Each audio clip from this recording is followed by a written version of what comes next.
The blizzard tore down from the mountains like a fist closing around the world. One moment the sky was clear enough to count distant peaks. The next, the wind turned savage and the snow came sideways, erasing everything, the horizon, the fence lines, the cattle scattered across 300 acres of open range. Boone Calder felt the temperature drop before he saw the storm. He'd been checking the northern pasture when the first gust hit, cold enough to sting exposed skin even through his beard. He turned his horse without thinking, years of instinct taking over, and started riding hard toward the herd. But the cattle were already moving. Panic drove them in every direction at once, breaking formation, scattering into the white. Boone pushed his gelding faster, trying to reach the lead steers, trying to turn them back toward shelter. The wind stole his shouts. The snow made ghosts of everything beyond arm's reach. He'd built this ranch alone. Every stone in the foundation. Every fence post is driven into frozen ground. Every head of cattle purchased with money earned through silence and calculation. 12 years of work, all of it threatened by a storm that gave no warning and asked for no negotiation. Boone rode until his horse began to stumble, lungs heaving in the thin, frozen air. He dismounted and led the animal forward on foot, snow already piling against his boots. The cold bit through wool and leather, working its way past every layer until it found skin. His hands ached. His face went numb. He'd seen storms take ranches before. Not through violence, but through simple arithmetic. Lose half your herd in a single night and the banks start circling. Lose more than half and you were finished, no matter how much land you owned or how thick your accounts ran. The math was merciless. The cattle kept running. Boone kept following, though he could barely see them anymore. Just shapes in the snow, dark masses moving like water through white. He fired his rifle twice, hoping the sound would turn them, but the wind swallowed the shots whole. By the time full dark came, he'd lost count of how many were gone. The cold had worked past his ribs now, settling deep in his chest. Every breath burned. His legs felt wooden. The horse beside him moved like something already half dead. Boone had always believed help made men weak. He'd taken no partner when he started. Borrowed no money he couldn't repay within the year. Hired no hand he couldn't pay in full and sent away clean. His wealth had come from trusting no one, relying on nothing but his own judgment and his own strength. Now that strength was failing, and the storm didn't care. He was fighting his way along a frozen draw, trying to keep the remaining cattle from spilling into the ravine, when he saw the rider. Just a silhouette at first, moving through the snow with a strange calm. No panic. No wasted motion. The figure cut across the herd's drift at an angle Boone hadn't considered, moving with the storm instead of against it. A single gunshot cracked through the wind. Not panicking. Precise. Deliberate. The lead cattle hesitated, turned, and began moving back toward the natural breaks in the land. The rider pressed forward, guiding rather than chasing, working the edges of the herd with practiced efficiency. Boone followed, no longer leading. He watched the stranger do in minutes what he'd been failing to do for hours. The cattle began to bunch, finding shelter against a sheltered rise where the wind broke and the snow fell less violently.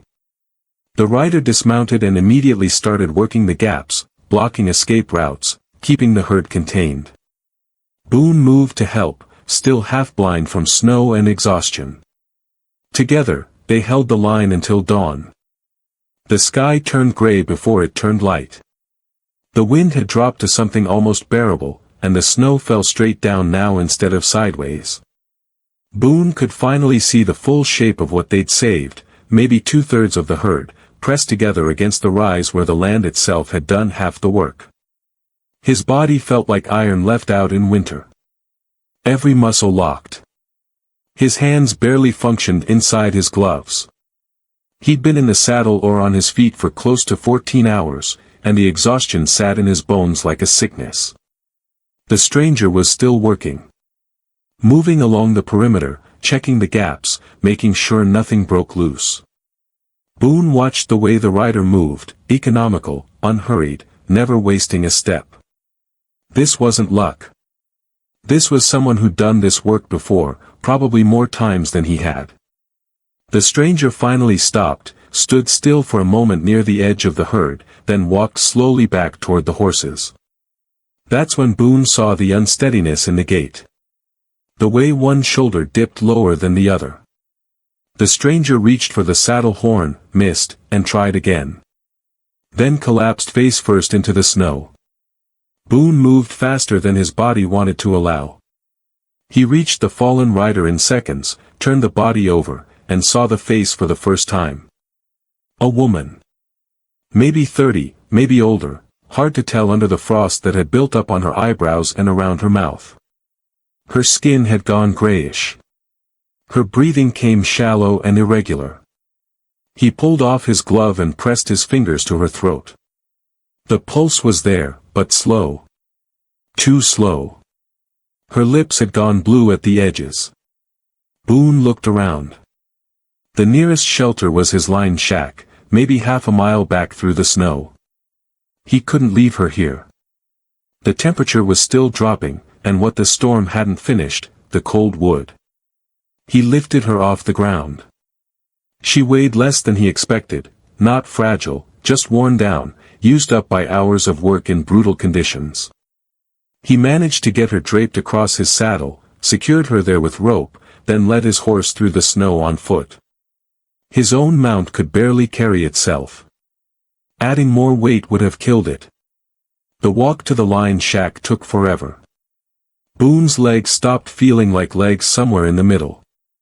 They became something mechanical, moving because they had to, not because they wanted to. He fixed his eyes on the dark shape of the shack and didn't let himself think about the distance. When he finally pushed through the door, the interior felt like a gift even though it was barely warmer than outside. He laid the woman on the cot near the stove, got a fire started with shaking hands, then began the slow process of warming her without burning her. He'd seen frostbite before, and knew you couldn't rush it. He removed her gloves carefully, wincing at how stiff her fingers had become. He wrapped her hands in dry cloth, changed it when it went damp, changed it again. Heated water and held the cup to her lips, letting just drops pass through when she couldn't swallow. Her breathing stayed shallow for the first hour. Boone kept working. He checked her feet, found them in better shape than her hands but still cold enough to worry about. He wrapped those too, kept the fire fed, and kept watch. He'd spent years alone by choice. Built a life where he needed nothing from anyone. But right now, sitting in the dim light of the lined shack, he needed this woman to keep breathing. Not because he owed her, though he did, more than money could measure, but because something about the way she'd ridden into that storm had looked like courage, and courage deserved better than dying in a stranger's shack. Around midday, her breathing finally deepened.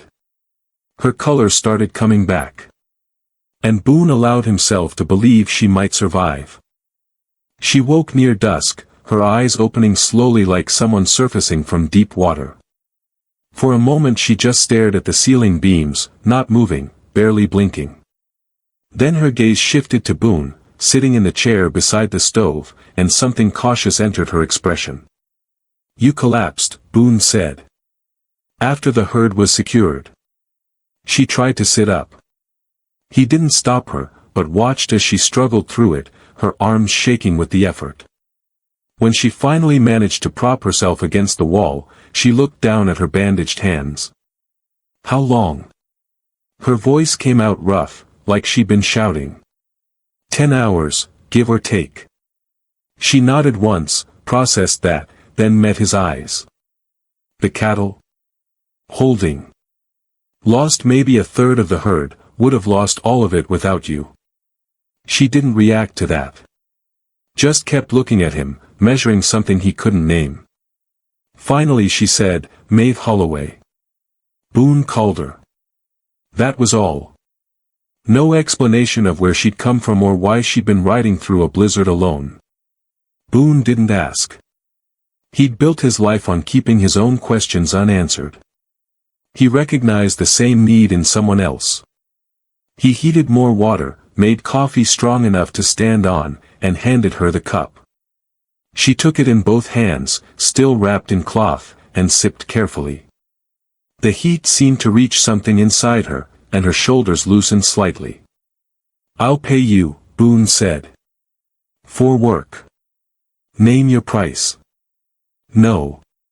The refusal came flat and final. No room for negotiation. Boone frowned. "You saved my ranch. I was riding through. The storm caught me just like you. Saw the cattle running and knew they'd die if they scattered. That's all." "That's not all. You know this work. You knew exactly what to do." Mave looked into her coffee, grew up doing it. Boone waited, but she didn't offer more. He let the silence stretch, tending the fire, checking the window where snow still fell in the growing dark. After a while he said, "Storm's not done. You're not riding out tonight. I can see that. I've got a spare bedroll. You take the cot. I'll sleep on the floor. I'm fine here. You're recovering from exposure. Take the cot."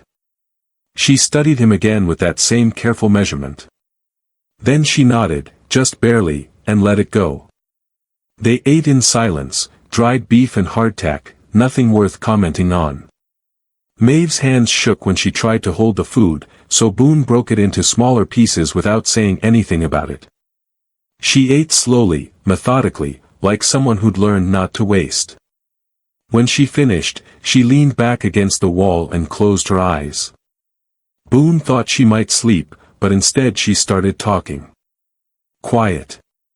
Almost too quiet to hear over the wind outside. "My father had a ranch. Southern edge of the territory. Smaller than yours. We ran maybe 50 heads, some horses. It was enough." Boone stayed still, listening. "Drought came 3 years back. Lasted 2 seasons. The grass died. The creek dried up. My father rode out looking for water one day and didn't come back. Found him 2 days later, miles from the house, heart gave out." Her voice didn't change when she said it. No grief in the telling, just fact. "I tried to hold it another year. I sold everything I could. Worked for neighbors when they'd hire me. It wasn't enough. The bank took the land. I've been riding ranch to ranch ever since, picking up work where I can find it." She opened her eyes and looked at him directly. "I don't need your money, Mr. Calder. I need to keep moving." Boone understood that. He understood it better than she probably knew. But he also understood that the storm outside wasn't finished, and neither was winter, and moving wasn't always the same as surviving. The storm blew itself out over the next 2 days. Mave tried to leave after the first, but her fever spiked that night and Boone found her shaking so hard the cot rattled against the floor. He wrapped her in every blanket he had and kept the fire burning hot enough to make the shack feel like summer. She fought it in silence. No complaints. No requests for help. Just a stubborn determination to outlast whatever her body was doing to her. Boone recognized that too, the refusal to acknowledge weakness, the belief that admitting pain somehow made you less. He'd seen men die from that belief. So he did what needed to do without asking permission. Changed the damp clothes on her forehead. Made her drink water even when she turned her face away. Kept watching through the nights when the fever peaked and her breathing went ragged. On the 3rd morning, she woke clear-eyed and steady. The fever had broken sometime before dawn. She sat up slowly, testing her strength, and this time she didn't collapse. "You should have let me go," she said. "You would have died half a mile from here. That's my choice to make. Not in my line shack, it isn't." She almost smiled at that. Almost. Then she looked toward the window where weak sunlight was finally breaking through the clouds. "Storm's done. Storm's done, Boone agreed. But the damage isn't. He'd been out yesterday to check the fences. The ice and wind had torn through 3 sections, scattering posts and wire across the snow. The cattle had stayed bunched by some miracle, but they needed to be moved back to the main pasture before they stripped the grazing bare. And he needed to ride out and search for the ones that had scattered, though he suspected most of those were already dead. Mave stood, testing her legs. She was weak but functional. I can help with the fences. You can barely stand. I've worked through worse. Boone believed her. Something in the way she carried herself, all practicality and no room for self-pity, told him she'd probably worked through things that would have stopped him cold. But that didn't mean he had to let her kill herself on his account. You help when you're ready, he said. Not before. She met his eyes, and something passed between them. Not agreement, exactly. More like mutual recognition. 2 people who'd learned the same hard lessons in different places. They worked through the week that followed. Mave started slow, handling the lighter tasks while Boone dealt with the heavy lifting. But she built her strength back faster than he expected, and within days she was pulling her weight alongside him. She knew fence work. Knew how to brace a post and string wire tight. Knew when to use force and when to use leverage. They didn't talk much while they worked. The cold made conversation expensive, and neither of them wasted words on things that didn't need saying. But Boone found himself aware of her presence in a way he hadn't been aware of anyone in years. The way she moved. The way she solved problems. The way she never asked for help but accepted it when offered. By the end of the week, 3 sections of fence stood solid again and the cattle had been moved back to better grazing. Boone rode out twice to search for strays and found 5 head still alive, sheltered in draws and hollows. Better than he'd hoped for. Not as good as it should have been. When he returned from the second search, Mave had coffee waiting and food cooking on the stove. She'd cleaned the shack without making a show of it, just done what needed doing the same way she did everything else. Boone hung his coat and sat down across from her. The silence felt different now. Less like 2 strangers occupying the same space. More like 2 people who'd survived something together and come out the other side changed. The letter arrived on a Thursday. Boone rode into town for supplies and found it waiting at the post office, along with 2 others just like it. He knew what they were before he opened them. He'd been expecting them since the storm, just not this soon. He read them standing in the street, snow crunching under his boots. The first was from the bank, politely inquiring about his loan payment schedule given the recent weather losses. The second was from a cattle buyer in Denver, expressing interest in purchasing his remaining herd at a reduced price, purely as a favor, of course, given current market conditions.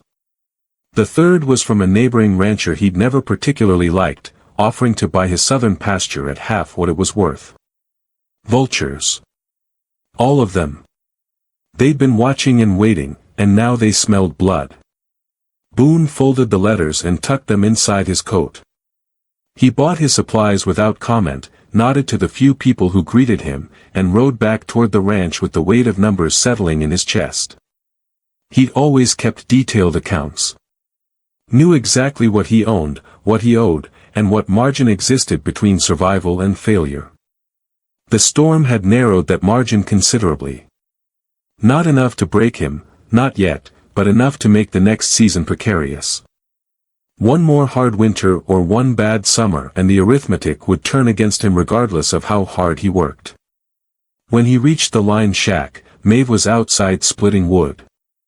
She'd recovered her full strength over the past week, and she worked with the same efficient rhythm she brought to everything. She saw him coming and stopped, the axe balanced against the chopping block. Boone dismounted and started unloading supplies. Mave helped without being asked, carrying sacks inside while he tended to his horse. When they'd finished, she poured coffee and they sat at the small table in silence. She was looking at him. Not staring, just observing with that quiet attention she had. "You got bad news in town," she said. Not a question. Boone considered denying it, then decided against it. "Letters. The bank wants reassurances. Buyers want my cattle cheap. Neighbors want my land cheaper." "How bad?" "Not broke. But closer than I'd like." Mave nodded slowly, processing that. She wrapped her hands around her coffee cup, and Boone noticed the scars there, old rope burns, frost damage, the marks of years spent doing work that punished hands. "I've got money saved," she said. Boone looked up sharply. "Not much," she continued. "But 3 years of wages with nowhere to spend them adds up. And my father's land still sits empty. The bank owns it, but they'd sell it cheap just to be rid of it. No water, no grass, nothing anyone wants." "What are you saying?" "I'm saying there might be another way." She met his eyes directly. "You've got cattle and capital. I've got land, or could have, and I know how to work it. Pool what we have. Rebuild my father's place using your stock. Split the risk. Split the profit." Boone sat back, studying her. "That's a considerable gamble." "It is. You'd be betting everything you have on land that already failed once. And you'd be betting on a stranger you met in a blizzard." Her expression didn't change. "But we both know how to work. We both know what failure costs. And we both know this territory doesn't forgive people who try to stand alone when they don't have to." It was the longest speech he'd heard her make. Every word of it is true. Boone had built his wealth by avoiding exactly this kind of risk. By trusting no one. By keeping control absolute. The smart move was to refuse, to weather this season alone, to maintain his independence even if it meant selling off pieces of what he'd built. But he'd watched Mave work for 2 weeks now, watched her push through exhaustion and fever. Watch her mend fences and move cattle and handle every task with competence and integrity. She didn't waste effort. Didn't complain. Didn't quit. And something in him had shifted during those 2 weeks. Something he hadn't expected and didn't entirely understand. They rode out to her father's land on the first clear day. 20 miles south through a country that grew harder the farther they traveled. The grass thinned. The draws deepened. The wind blew constant and cold across exposed ridges that offered no shelter. Boone understood why the bank had been willing to let it go. The ranch house still stood, but barely. The roof had caved in on one side. Windows had been shattered by storms or passing drifters. The barn had fared better, good bones, solid construction, but it needed work. Everything needed work. Mave dismounted and walked through the ruins without speaking. Boone followed at a distance, watching her face for signs of regret or grief. He saw neither. Just that same careful assessment she brought to everything, measuring what remained against what could be rebuilt. She stopped in what had once been the main room of the house. Snow had drifted through the collapsed section of roof, covering everything in white. She stood there for a long moment, then turned to face him. "He built this with his own hands," she said. "Every board. Every nail. It took him 3 years." Boone nodded. The drought killed him as sure as if it had put a gun to his head. He kept believing the rain would come. Keeping working like faith could change the weather. She paused. "I used to think that made him foolish. And now? Now I think it made him human." She walked outside, and Boone followed. They stood together looking at the land stretching away in all directions, hard country, unforgiving, the kind of place that demanded everything and gave back only what you could take by force. "There's a spring," Mave said, pointing toward a line of cottonwoods maybe half a mile distant. "Runs year-round. My father found it the first week we were here. The drought dropped it low, but it never went dry completely. With proper management, it could water 200 heads, maybe more. Boone studied the land with new eyes, seeing what she saw. The spring changed everything. With reliable water, the grass would come back. With grass and water, cattle could survive. It wouldn't be easy, nothing about this place would ever be easy, but it could work. We'd need to rebuild the house, he said. At least enough to be livable. And the barn needs a new roof. Fences throughout. A proper corral. I can do most of it. Not alone, you can't. We'd need hired hands. At least 2, maybe 3, through the building season. That cuts into the profit margin. So does dying of exhaustion before the work's done. Mave almost smiled again. That same ghost of expression that never quite reached her lips. You're talking like you've already decided. I'm talking like I'm considering it seriously. They rode the property line together, Boone taking mental notes of everything that would need to be done. The list grew longer with every mile. The cost grew heavier. The risk grew sharper. Everything in him that had learned to survive through caution and control was screaming that this was madness. But there was another voice now, quieter but persistent. The voice that had watched Mave ride through the blizzard with calm authority. That had seen her work through fever and exhaustion without complaint. That recognized in her the same qualities he'd always demanded of himself: competence, integrity, endurance. Trust came hard to men like Boone. He'd spent years building walls against it, believing that independence was the only reliable foundation. But walls could become prisons if you weren't careful. And independence could become isolation if you hold it too tight. When they returned to the ruined house, Boone dismounted and stood looking at the wreckage. Then he turned to Mave. I'll need to see your numbers. Everything you've saved. Everything you think this will cost. No guesses. No optimism. Just cold arithmetic. Agreed. And we put it in writing. Clear terms. Clear division of labor and profit. No assumptions. Agreed. And if it fails? Then we both fail, Mave said quietly. Together. That's what partnership means. Boone nodded slowly. Then he extended his hand. Mave took it. Spring came late and hard. They started work while snow still covered the ground, clearing debris from the collapsed section of house, salvaging what could be saved and hauling away what couldn't. Boone hired 2 hands from town, young men willing to work for wages and experience, and together they raised new walls where the old ones had fallen. Mave worked alongside them, never asking for accommodation, never stepping back from the heavy lifting. Boone watched her hoist beams and hammer posts with the same determination she'd brought to saving his cattle. The hired hands learned quickly not to offer help she hadn't requested. She earned their respect the same way she'd earned his, through competence and silence. The barn roof went up first. They needed shelter for tools and tack, a place to work when the weather turned. Boone used timber from his own land, hauled south in wagons over roads that barely deserved the name. The work was slow and expensive, and he felt every dollar leaving his accounts like blood leaving a wound. But the structure grew solid under their hands. The walls stood straight. The roof held against spring storms that came down hard and left as quickly as they'd arrived. By early summer, the barn was functional and half the house was livable, 2 rooms with a working stove and a roof that didn't leak. They moved cattle down in batches.